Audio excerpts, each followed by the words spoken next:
আসসালামু আলাইকুম। আজকের আলোচনা পর্বেই থাকবে শয্যামূত্র বা বেড ইউরিন। এটা কেন করে?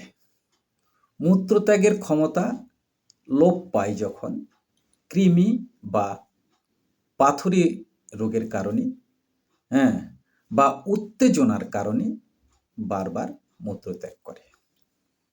এটা সচরাচর বৃদ্ধ বয়স এবং শিশুদের মধ্যে কৃমি থাকলেও বেশি বেশি দেখা যায়। তবে বৃদ্ধদের চিকিৎসাটা একটু ব্যতিক্রম, পরীক্ষা নিরীক্ষার মাধ্যমেই দিতে হবে।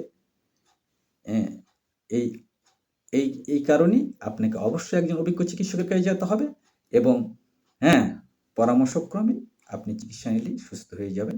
এই আশাবাদ ব্যক্ত রেখে আবার নতুন ভিডিও নিয়ে হাজির হব।